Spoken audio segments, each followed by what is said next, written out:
without further ado, let's get to the actual topic we were hoping to address today.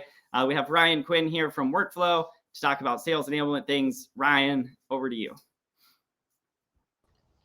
Awesome. Thanks, Kyle. So yeah, my name is Ryan. Super happy to be here. I'm excited to go through some sales enablement stuff with you guys. Just kind of a background. I am a solutions architect at WORQFLOW currently, where we focus on all things HubSpot, RevOps, sales enablement, user adoption, and marketing strategy. And I do have a previous experience in sales as well. So I have a little bit of marketing experience, a little bit of sales experience. I've personally worked with HubSpot and Salesforce. I have a preference, if you could guess, and I'll give you a hint as to which one that is. But anyway, so I have a lot of experience as far as working in sales, working with processes that are not, super helpful for me as the sales rep. So I'm going to kind of speak to that, kind of show you some firsthand experience, just some of the things that I've experienced as a sales rep, but also now in this role with WORQFLOW. So before we start, I just wanted to share something that hit me this morning when I was prepping for this call. And that was actually my phone. Have any of y'all ever grabbed your phone in the morning and just dropped it straight on your face? That happened to me this morning. I'm not sure if you can see the little whelp here that I have above my eye, but as I was kind of going through that pain, I was like, man, it's super ironic that I'm talking about friction in the sales process this morning. How often do we have some type of friction in a process or in our sales process, and we just want to constantly like drop a keyboard on our face or like slam our head into our keyboard? So I don't know if y'all experienced that at all, but that's definitely something that I go through a lot. So just wanted to make a joke there, but we'll go ahead and continue here with the presentation. Let me share my screen real quick. Okay. Can everybody see? There, Ryan. What's that? You're not the only one. Lots of people feeling it. I'm glad. If you are feeling that, you're in the right place. So glad you're here. Okay. So I'll ask another question. How many have y'all completed the frictionless sales course in the HubSpot Academy that our very own Kyle Jepson has so graciously provided for us? Show of hands. Put it in the chat if you've done that course. It's one of my favorite. So just to kind of speak to that, so Kyle has created that course for us, and that has really given us some inspiration into how we do sales enablement at WORQFLOW. And so shout out Kyle for creating that framework for how we look at sales enablement. I will cover some of the things that Kyle talked about a little bit, just kind of with my own take on sales enablement. So things will be similar. We'll kind of look at some frameworks for how we can collect information from sellers and identify friction in the sales process. So we'll kind of look at that together, but just wanted to shout out Kyle for just kind of paving the way for us as we go on to the future with sales enablement. So without further ado, now I got to figure out how to, there we go. Okay, so in order to understand sales enablement, we have to be able to define it, right? So HubSpot's definition of sales enablement is the iterative process of providing your business's sales teams with the resources they need to close more deals. And these resources can include things like content, tools, knowledge, and information in order to effectively sell your product or service to customers. So I want to kind of focus on that term iterative, which is constantly seeking improvement, right? So it's kind of like that HubSpot inbound flywheel where you're constantly trying to provide more force and remove friction in the process so that your flywheel spins faster and faster and faster. And then you can just continue to optimize, continue to improve those processes. So keep that in mind when we go over this. All right. Okay. So why do sales teams fail? Why do sales teams fail? lack of alignment. Only 30% of sales pros believe sales and marketing are strongly aligned. That is not a very good number. I think we can get that a lot higher. Yeah, I kind of call this the running around like a chicken with their head cut off. Marketing is saying one thing, sales is saying another. Sometimes sellers don't even know what an MQL is or how to spot a low quality lead versus a high quality lead. And it's kind of just a mess. And so without that strongly aligned team, the powerhouse of sales and marketing working collectively together, that's why sometimes sales teams fail. So with sales enablement, we're seeking to improve that. There's also issues with, tech stack. Sometimes we have we're overwhelmed with the amount of tools in our tech stack. So let's say, you sign up for a new product and you like it for a little bit, and then you realize it's not a good fit, and you just kind of keep signing up for new products, and you're never really getting rid of the tools that are in your tech stack, and to a certain extent, it becomes overwhelming. Or maybe it's the opposite, where all of your external systems are siloed in its own platform and it's not integrated with the CRM. It's kind of twofold there. So it could go one way or it could go the other. I think typically a lot of sales teams experience the opposite, where the majority of these tools that sales are using are in a different tab or in a different system, or not directly integrated with the CRM. And so that's a big pain point there as well. But then also lack of adoption. Not all businesses are successfully adopting their CRM, and sellers are not even using the CRM. That was kind of the case for me at my last job when I was actually a seller and I was using a different CRM. I'll give you a hint. It started with an S, ended with an Salesforce. And so that's a big issue as well, where your sellers aren't filling in the proper information that they need in order to move a deal along in the process, or they're just not using the CRM at all. And so there's a lot of gaps and a lot of friction in that. And with sales enablement, with some of these things that we're going to talk about, we can seek to improve that and get those numbers up. Here are just some additional factors. Some of these statistics are based on some resources that I got from HubSpot. So like the 2024 State of Sales Report, you can find some of these statistics and other resources as well. But 9%, only 9% of salespeople say that leads they receive from marketing were highly quality.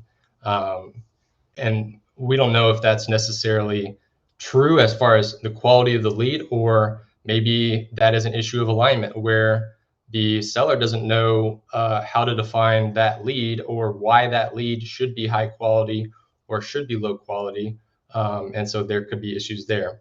65% of sales content created by B2B organizations goes unused. So do we have the right messaging? Are we using content at all to kind of back up what marketing is saying as they're coming through the buyer's journey and into the sales pipeline? Are we kind of conveying a consistent message, or are we just not using any content at all to kind of back up what we're selling? Tech stack issues, again, kind of goes back to the how many tools do we have? Do we have too many? Do we have too few? Are we integrating them properly? And then if we are integrating them, sometimes you have messy data just from poor integrations or poor CRM architecture, where you don't have, maybe there's, you don't have any best practices in place. So people are constantly creating custom fields that are, you're just spinning the wheel with creating these custom fields over and over and over again. Or again, with the improper implementation of these integrations, maybe data is going into the wrong field where it should be going into a different field. And so you have a kind of a gap in context that sellers have to deal with. So those are some different issues. Adoption obviously is a huge factor in friction in the sales process. Most of the time, sellers are not actually spending a bulk of their day selling. They're spending time doing administrative tasks, They're spending time trying to probably navigate through the endless amounts of tabs that they have. And also, sometimes the CRM is just hard to use. At my last company, that was the case for us. I didn't know, it took me an hour to build a report on something that should have been so easy to create.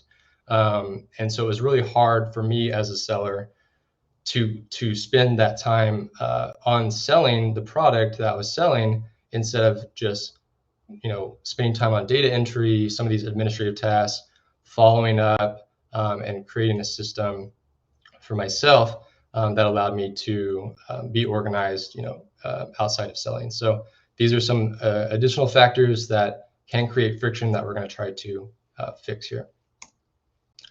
So how do we fix that? With better AIM. So AIM stands for align, identify, maximize. So when I talk about align, I'm talking about that marketing to sales alignment. I'm talking about understanding your ICPs and the buyer's journey. So understanding how they come through the funnel. They start with marketing, they eventually will come into sales. Is your messaging aligned with where they're at in the buyer's journey? So if they're at the awareness stage, marketing should be using messaging that is attracting them at the awareness stage. Whereas if they are talking to sales, they're most likely closer to the decision stage, if not already there. And so your messaging should not necessarily be, aligned with the other stages, but it should be aligned with, okay, they're ready to make a decision. They have maybe a couple other questions, or they need to know how your product can specifically handle their pain points. How do we communicate that, and how do we get them to close? Identify. So this is where we will kind of look at what's working versus what's not working, where are sellers spending the most time. So again, it kind of goes back to that, manual data entry, the administrative tasks that they're spending so much time on, and taking away from the selling aspect of their job, which is what they were hired to do, right? Why are deals falling through the cracks? Do you have one thing we recommend at WORQFLOW is to always have close loss reasons, and we also recommend people are using their close won reasons. So, and with the close loss reasons, what I like to do is I kind of like to categorize the close loss reasons, and then have an additional field where it is a close loss reason description. So you can kind of bucket the close loss reason into a category for easier reporting. And then you can have a more descriptive explanation from the seller as to why this lead did not close, so that you can go back and look at those close loss deals, and you can kind of analyze why these were not closing, what we can do better next time, and things like that. Same goes for using close won reasons, where you can truly identify, okay, why did this lead actually close? What was the deciding factor and why they decided to sign with us? And then you can use that to, again, further improve your messaging or your content and align it with what is working. Are you collecting the right data? Again, that kind of goes back to the collecting of the information that is pertinent to finding the solution for the lead. And sometimes we might need to look at our tech stack as well. So we will look at kind of, what does our tech stack look like now? Are people using it? Are sellers adopting it?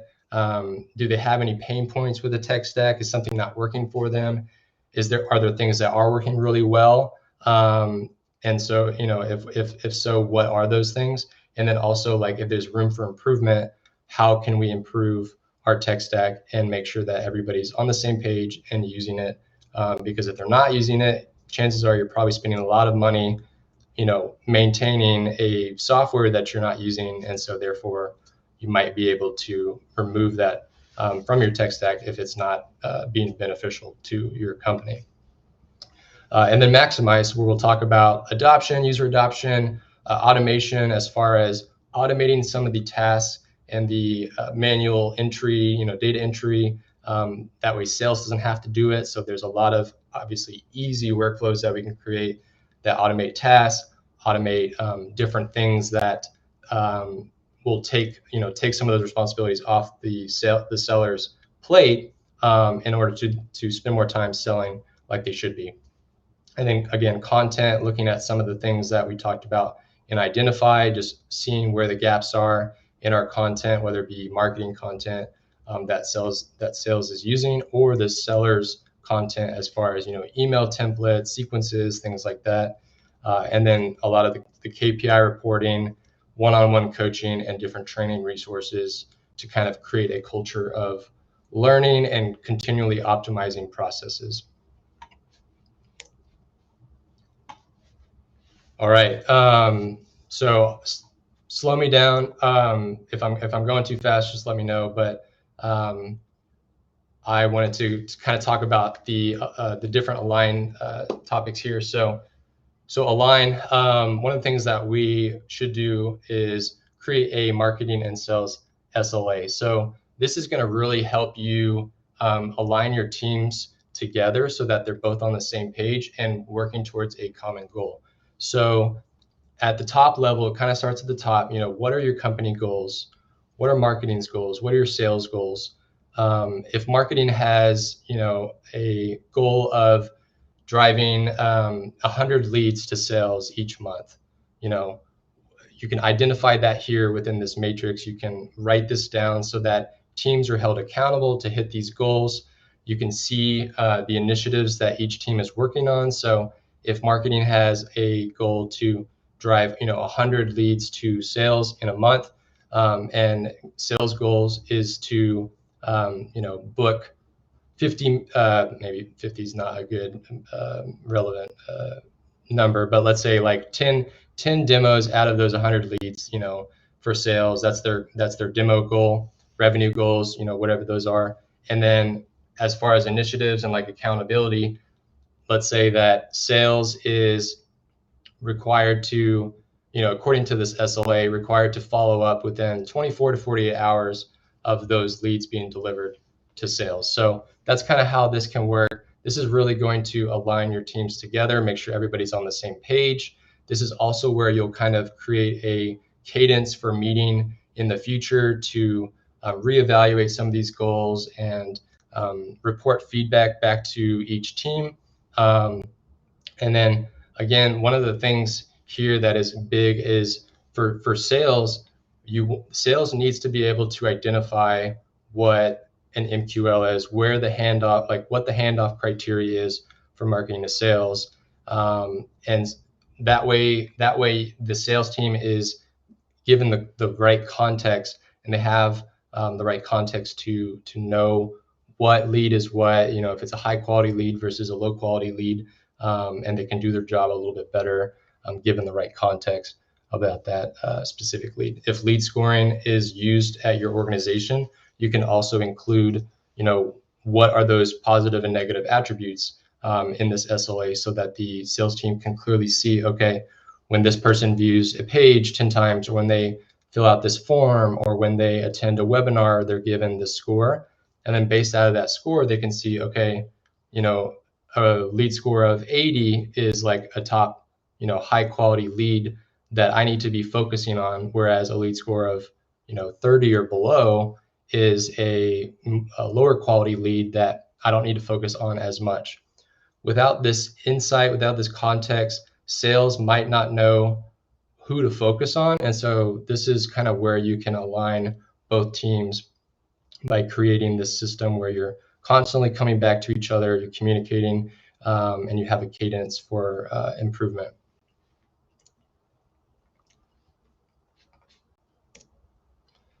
And then again, what is also important is aligning with that ICP's buyer journey. So they start at the awareness stage, they go to consideration, then decision.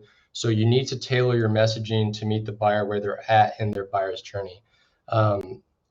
Most of the time in this day and age, people have all the information that they need to make the decisions that they need to make. And so they don't necessarily need you to just be super generic in your response when you're reaching out. Like, this is what our product does. This is how it helps companies like XYZ and how we can help you. It's like, no, you need to get to the specific pain points that they're experiencing and solve for those pain points. They don't care about your product. They don't care about your company. They need to know how your product and your company can help them, how it can help solve their pain points and issues that they're experiencing. And so you want to kind of tailor your message at that decision stage when they are ready to speak to sales based on this. Whoops. Okay. So I know this is a lot, so don't freak out. There's a lot of information here, and it's context, but I'm just going to kind of go over this as like a general guideline framework for kind of collecting the information that you need to from sellers in order to identify where the friction is. So I've kind of created this like table, if you will, for kind of like plugging in information. So everything starts with the seller, right? So you're kind of like, when you're trying to identify friction, you have to ask questions. You've got to know where to be able to find the friction and how we can improve it in order to get rid of friction and add force to the sales process. So I usually start with asking a lot of questions. And I've kind of situated this table to kind of just be a fill in the blank. So for marketing, content resources, sales content, messaging, tech stack, pipeline, all these different things, how many reps within your sales team are using these things actively? What is the percentage? You can kind of start there and see, okay, this is being used more than this. And so maybe if this is being used more or less, maybe we need to start here, and maybe this is something that we can get to last or something like that. You can kind of prioritize what you need to focus on. And so there's these fill in the blanks of what's working versus what's not working. So I put quotations around most of these points because this is essentially coming from a sales rep. So you're asking the right questions. You're asking them what's going well, what's not going well.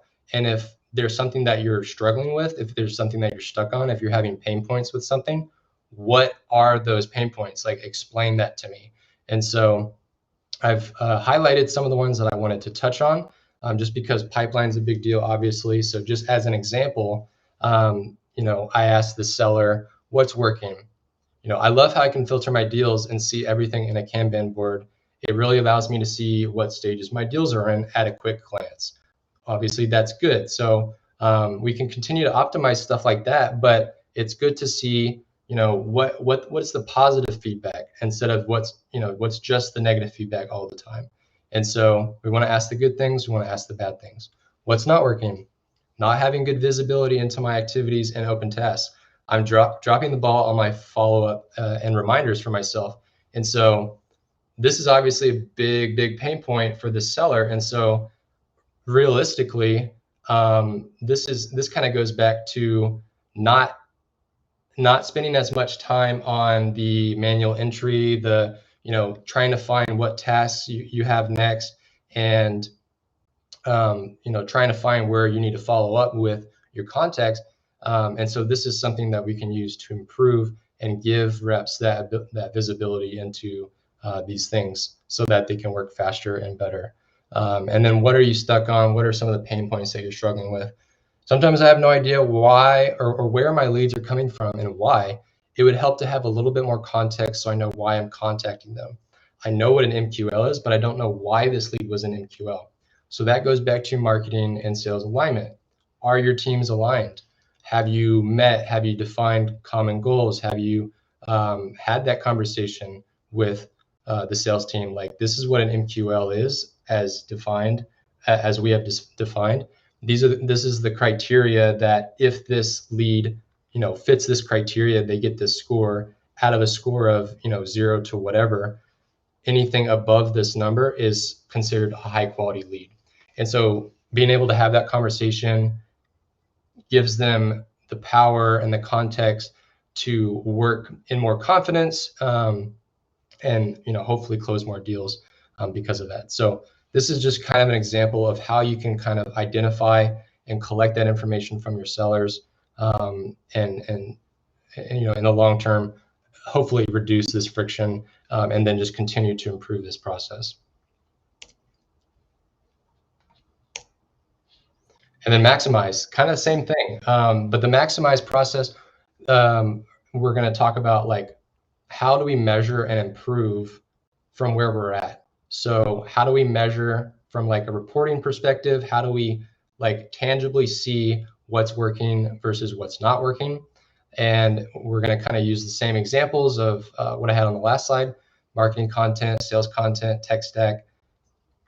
How do we measure friction from a sales content and messaging perspective? So I'm talking email templates, scripts, playbooks, demo videos.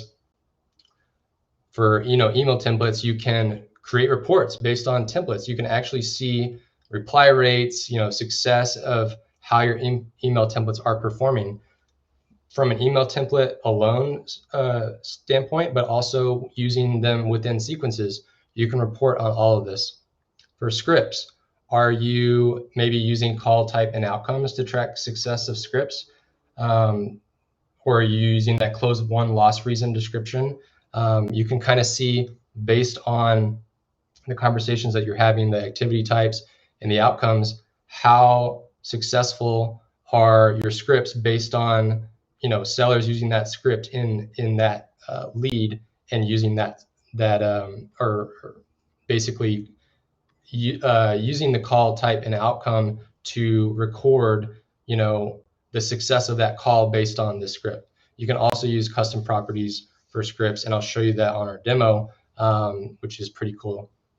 But you can also use playbooks to kind of track, based on sellers using these playbooks, how many are using these playbooks, how many are not using these playbooks, and in correlation, how many sellers who are using playbooks compared to not using playbooks are closing more deals than those who are not using playbooks. So maybe playbooks are a good way to collect the information that you need in the discovery to have a better close rate in the long term. Whereas somebody who's not using a playbook, who might not be collecting the right information on the discovery call or throughout the process, are tending to see fewer close rates, less success with closing their deals. So you can kind of use those different methods to measure that. And then how can we improve it? Making sure that the messaging is aligned with marketing, that you're not telling them something different than what they already heard previously. That's a bad experience. You don't want to be telling a different story. And then I also have kind of an audit cadence here. So how often do we need to look at this to constantly improve? So again, it goes back to that flywheel. How often are we looking at these processes in order to improve them? For tech stack, that might be, a longer cadence. Maybe that's semi-annually or annually. Pipeline, that should be kind of a consistent thing. Most sales teams use some type of biweekly or monthly, check-in as far as the pipeline health and things like that. But this is a good way to keep track of, okay, when do we need to do another audit? When do we need to look at things again, and just consistently seek to improve the process? And then I wanted to point out as well, for the adoption training aspect of this, how can we improve this process? Using integratable enablement solutions like Surf, like Supert, like Happily apps. These are great ways to make sure that sellers have everything that they need in the palm of their hands, and making it super easy to work leads, to bring information back into HubSpot, so that everything's within HubSpot. You're not having to work in external systems. And so we'll go into that a little bit more in the demo. But again, these are some of the third-party enablement tools that we preach. These are all amazing products. Surf is a social selling LinkedIn to HubSpot connection, where you can add leads and add deals directly from LinkedIn, and also sync LinkedIn messages as well. Supert is a user adoption tool, which we love. I talk about Supert all the time, can't talk about them enough. They solve so many different user adoption headaches, and really create a process of learning that you can scale as your team grows. So we'll actually go into that a little bit more in detail on the demo.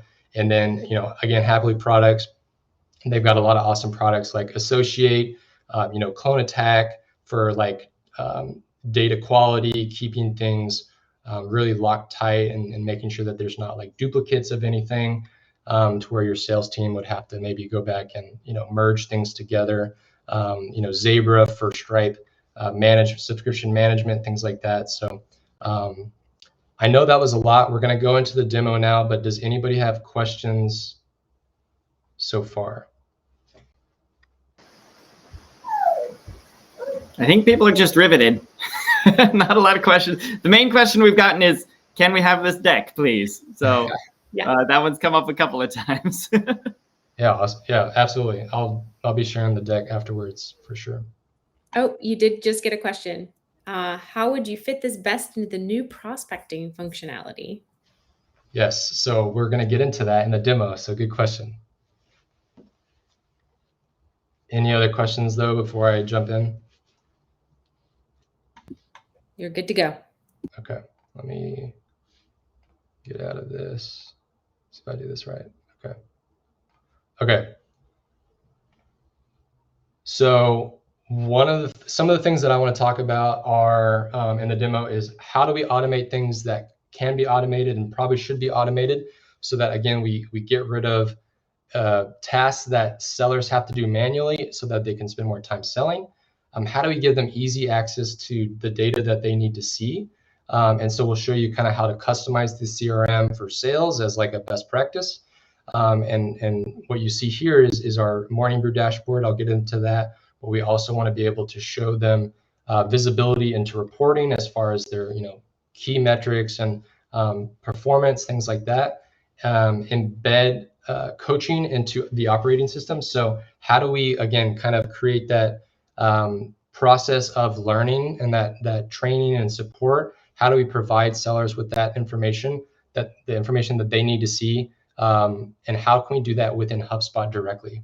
So we'll show you kind of how we use Supert to do that. And then I kind of want to talk about how we can scale sales enablement and use custom permission sets, teams, notification profiles, and presets to kind of set the sales rep up for success from the beginning, show them exactly what they need to see every time they log into HubSpot, and how that can benefit sales teams in the long run as they continue to add members to the team.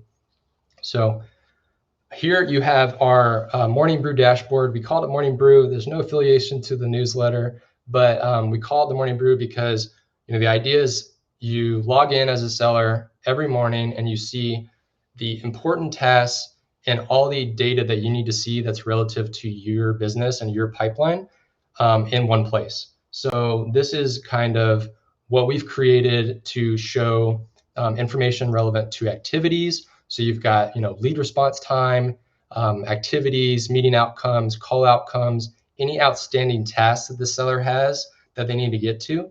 They can see the task status, any notes relevant to that task, so they can kind of have that context.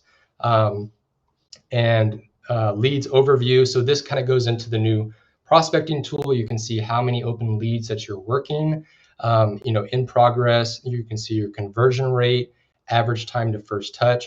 All this information is really good. So you can see based on how many leads you've got, how well is your lead, how good is your lead pipeline right now? What's the conversion rate? How successful you are at converting those leads. This is a little bit more granular data as far as that leads conversion. So this just shows you a little bit more information. All super beneficial to have as a seller, so you can see what's working, what's not. And as a sales manager, you can see this for all of your sales reps as well in one place.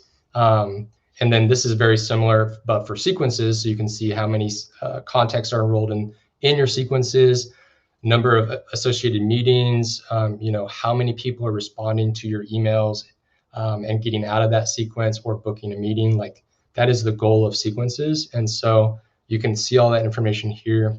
And then you have your pipeline information. So how long did you spend in each deal stage? This is a demo account, so it's not going to have the best data. But as you can see how many days you're in appointment scheduled or qualified to buy or presentation scheduled or whatever deal stages you've got set up. You can see how long it takes each sales rep to get through the process. deal push rate, pipeline breakdown, average deal size. All this just gives great information to the seller so they know how they're doing. So sales managers can help better train sellers and keep them on track to hit their goals. Sales velocity, how fast are sellers closing deals, any inactive deals that might be, older than 14 days, 21 days, whatever the, amount of time is where a deal could go dead if you haven't, put a touch point in it. You can see those deals here.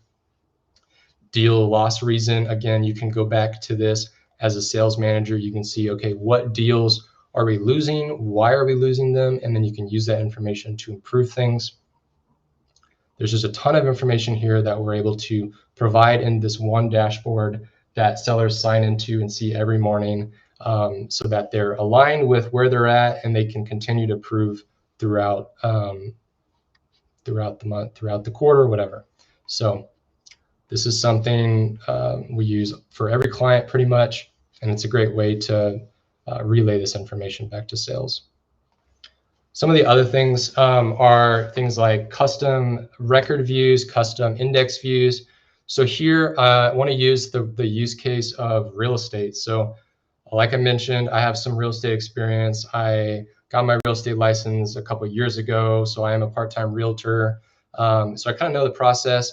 So here I've kind of tried to customize this view based on information that the seller might be updating on a consistent basis across the board for each lead.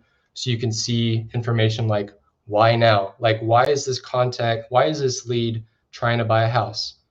You can have all this information here. What I like about the index view is that you can just you can edit things in the view. You don't have to actually be within the contact record. So if I wanted to update this, why now? Let's say Samwise Gamgee. I'm a huge Lord of the Rings fan, so that's why those two are in there. But let's say Samwise was buying. I could just type in yada yada yada yada. This is his this is the explanation of why he's looking now. These are his pain points. I can do the same thing. I can see relevant lead score information. So you've got, predictive lead score. If you have any custom lead scores set up, you can see this information right from this view, and any other relevant information. You can customize the columns to provide this for the seller and have everything they need in one place.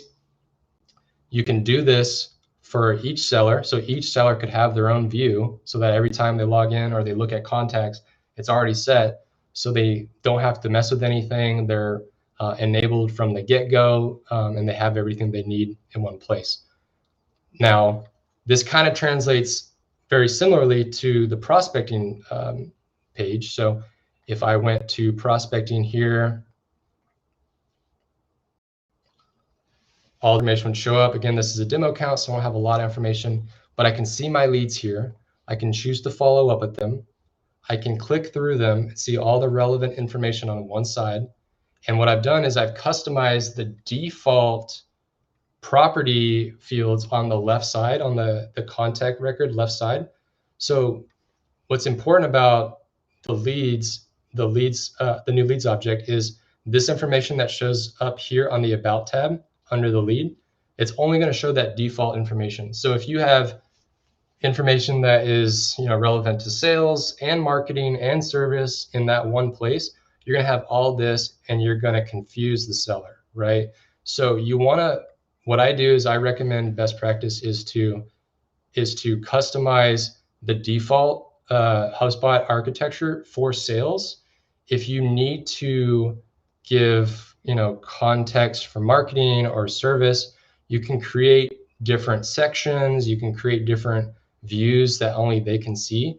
But as a default, your sales team is going to be using HubSpot probably more than any other team.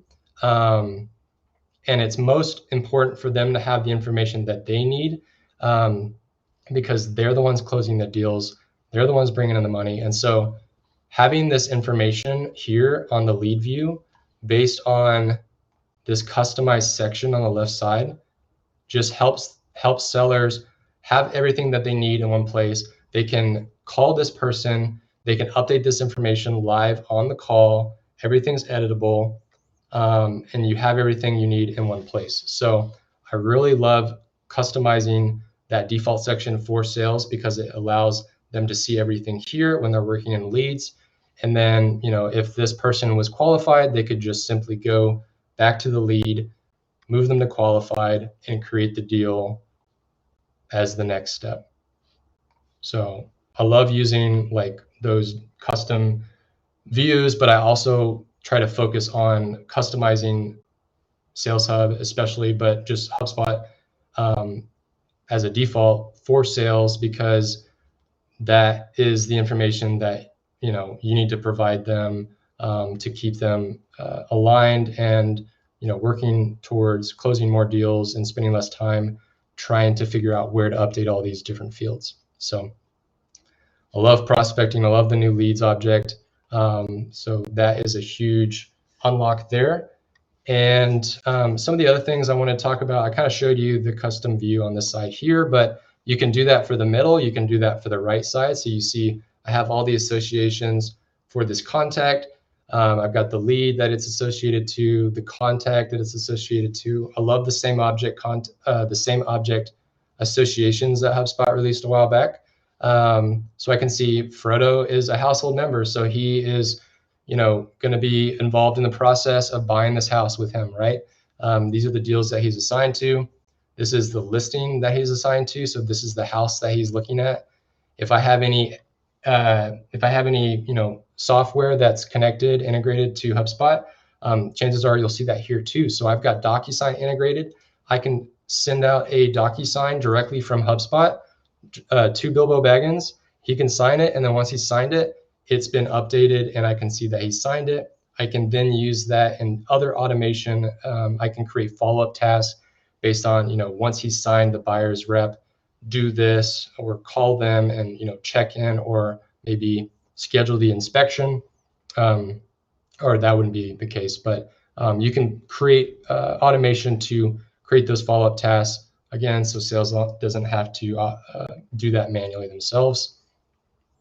And then we'll get into the templates here. So here I've got a lot of real estate templates that are kind of generic templates, but basically I've added this into the system so that I'm enabling sales reps to use this content so that they can sell better. Instead of relying on them to come up with their own content, I've provided a base level of content for them to use that they can, if they want, customize a little bit further based on how they want it to sound, or the relationship to the prospect, or whatever it is. And so sellers can just use this directly within the HubSpot record, or they can use the Gmail or Outlook extension to send this out via that email provider and customize it from there.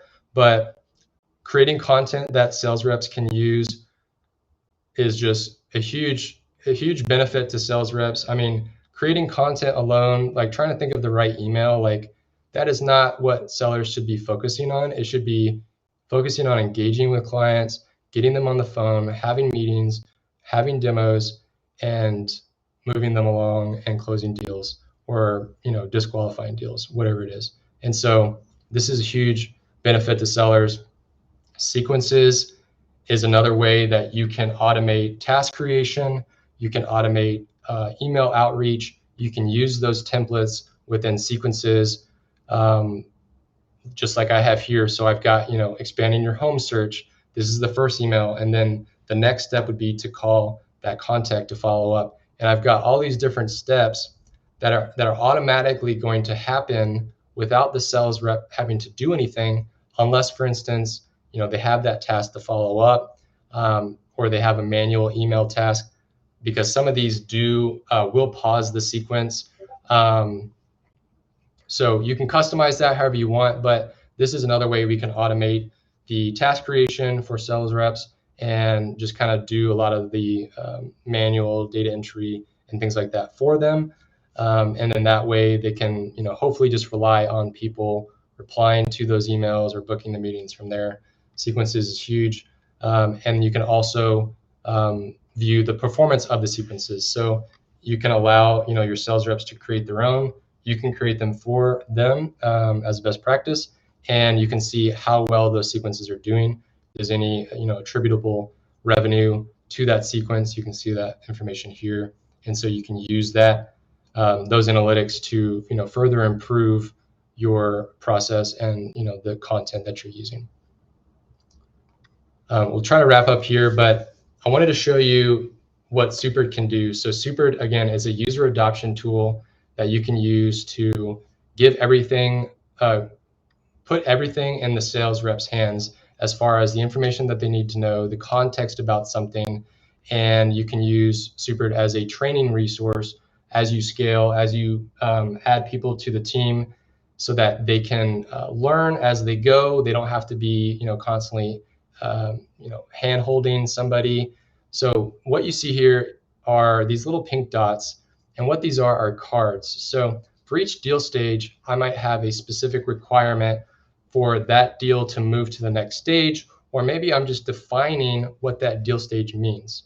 So by clicking on this, this is an overlay, so every sales rep will be able to see this. So anywhere they see a little icon, they can click on that and they can see, okay, what does lender pre-approval mean?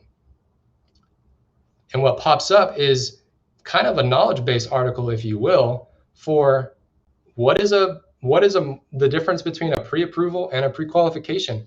I've got all this context that I pulled from an article.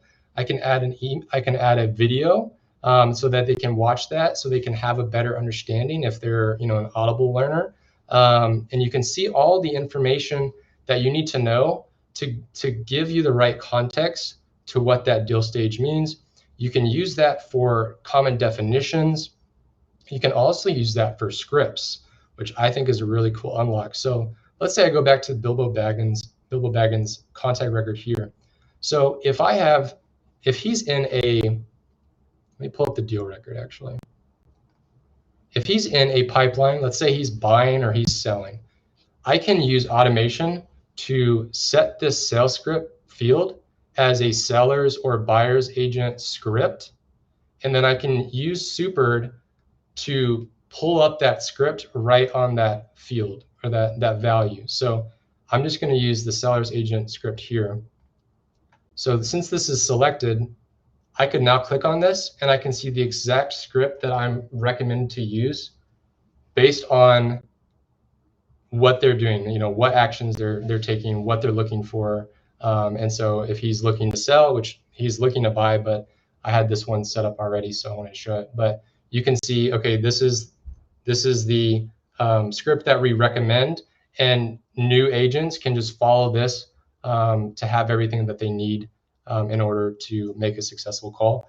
You can do this for objections as well. I've used a playbook to kind of show you what that might look like. You can use playbooks as well. Same thing. If there's any objections, any common objections that they're experiencing in the business, if there's a specific industry that you're working on, there might be common objections. You can provide that in a playbook as well if you don't have Supert. And so this is just a really cool unlock for sales enablement. It's a great tool. Definitely check them out. If you have questions, you can ask me or Deanna. But I know we're like at time already, and I've talked a lot, so I'm going to stop there. Apologize if I talked too much, but no, this is great.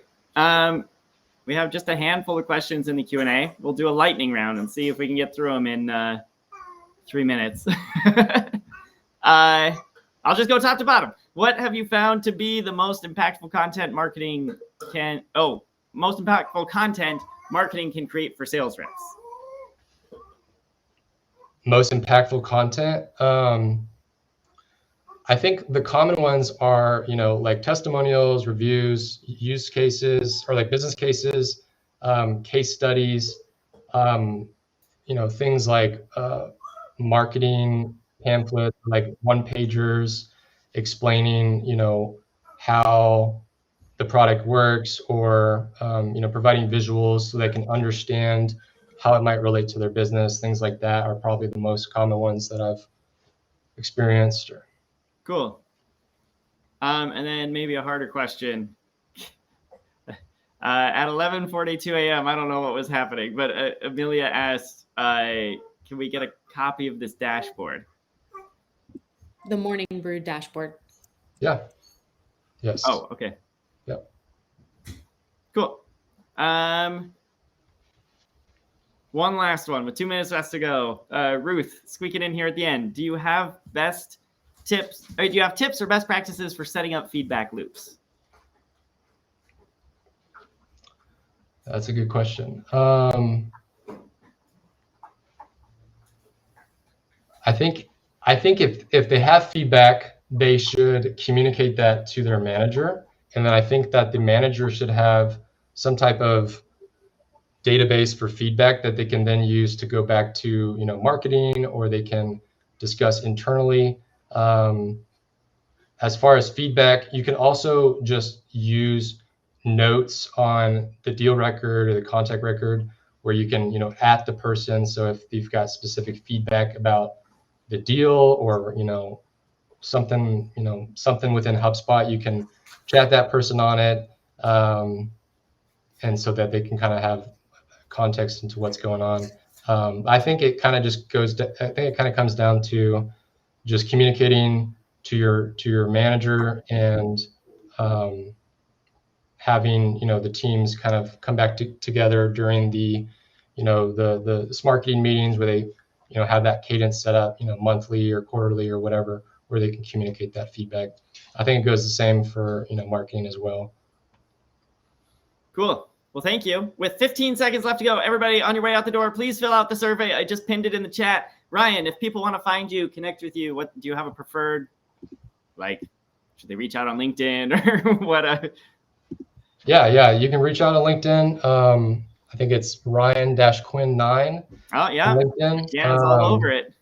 And you can find me through WORQFLOW as well. If you've seen our page, WORQFLOW is WORQFLOW, but you can find us there as well. Great. Well, thanks so much for coming.